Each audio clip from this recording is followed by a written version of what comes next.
తెలుగు చిన్న చిత్ర పరిశ్రమలో బడా ఫ్యామిలీగా గుర్తింపు తెచ్చుకుంది మంచు ఫ్యామిలీ. అయితే ఆ కుటుంబంలో గొడవలు ఒక్కసారిగా రోడ్డుకెక్కడంతో అందరూ ఆశ్చర్యపోతున్నారు.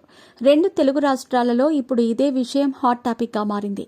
తనకు అన్యాయం చేస్తున్నారని మంచు మనోజ్ తన కుటుంబ సభ్యులపై ఆరోపణలు చేస్తూ ఉంటే, మరొక వైపు భూమా మౌనిక వచ్చిన తర్వాతే మనోజ్ మందుకు బానిసయ్యాడని, తప్పుడు మార్గంలో వెళుతున్నాడని మోహన్ బాబు కామెంట్లు చేశారు. ఇకపోతే మౌనిక తన జీవితంలోకి వచ్చిన తర్వాతే తాను ఒక ప్రయోజకుడిని అయ్యానని మనోజ్ తెలుపుతున్న విషయం తెలిసిందే. మొత్తానికైతే ఇప్పుడు ఇంట్లో ఆస్తి తగాదాలకు కారణం మౌనిక అంటూ వార్తలు వినిపిస్తున్నాయి.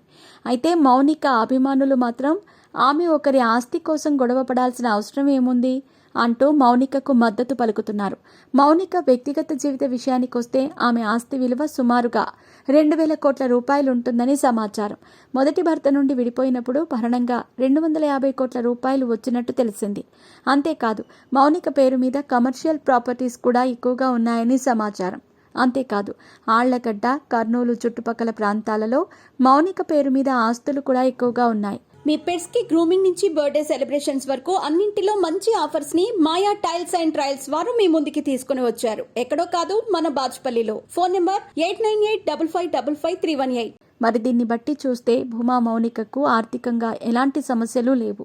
కానీ ఇప్పుడు మోహన్ బాబు కుటుంబంలో మాత్రం మౌనిక వల్లే ఆస్తి గొడవలు మొదలయ్యాయనే వార్తలు వినిపిస్తూ ఉండటంతో అందరూ ముక్కున వేలేసుకుంటున్నారు. మరి ఇందులో నిజానిజాలు తెలియదు. కానీ భూమా మౌనిక వల్లే గొడవలు వస్తున్నాయని మోహన్ బాబు చెప్పటాన్ని మాత్రం మనోజ్ అభిమానులు జీర్ణించుకోలేకపోతున్నారు. స్వతహాగా భూమా మౌనిక క్యారెక్టర్ విషయానికి చాలా సౌమ్యురాలు. ఎవరి జోలికి అంత ఈజీగా వెళ్ళదు. ఒకవేళ తన జోలికి ఎవరైనా వస్తే మాత్రం అగ్రెసివ్ అయిపోతుంది. అందుకే సాధ్యమైనంత వరకు గొడవలకి వెళ్ళదు మౌనిక. ఎప్పుడూ సామాజిక సేవ చేస్తూ తన అక్క భూమా అఖిల ప్రియకు రాజకీయాల్లో అండగా నిలుస్తూ కెరియర్ సాగిస్తున్న భూమా మౌనిక జీవితంలోకి ఒక్కసారిగా మంచు మనోజ్ వచ్చారు.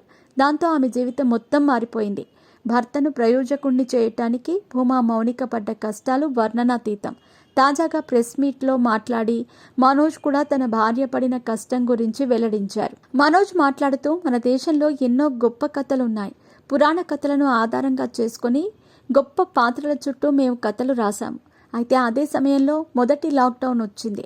అప్పుడు ఏం చేయాలో తెలియదు. దాంతో మౌనిక, మనోజ్ నీకు బొమ్మలు గీయటం వచ్చు కదా, దానినే మనం వ్యాపారంగా మొదలు పెడదామంటూ చెప్పింది. అలా 4.5 సంవత్సరాల పాటు మేము కష్టపడ్డాం.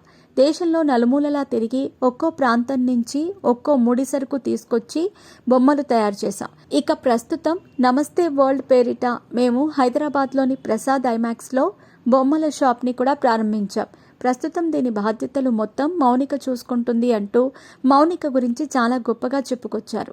ఏది ఏమైనా తండ్రి నుంచి 1,000 కోట్ల ఆస్తులను పొందిన మౌనిక ఇప్పుడు సొంత కాళ్లపై నిలబడి మళ్ళీ తనను తాను ప్రూవ్ చేసుకుంటోంది. ఒకవైపు బిజినెస్ చూసుకుంటూనే మరొక వైపు కుటుంబ బాధ్యతలు నిర్వర్తిస్తున్న ఈ జంట అనూహ్యంగా చిక్కుల్లో పడటంతో అభిమానులు సైతం కన్నీటి పర్యంతం అవుతున్నారు.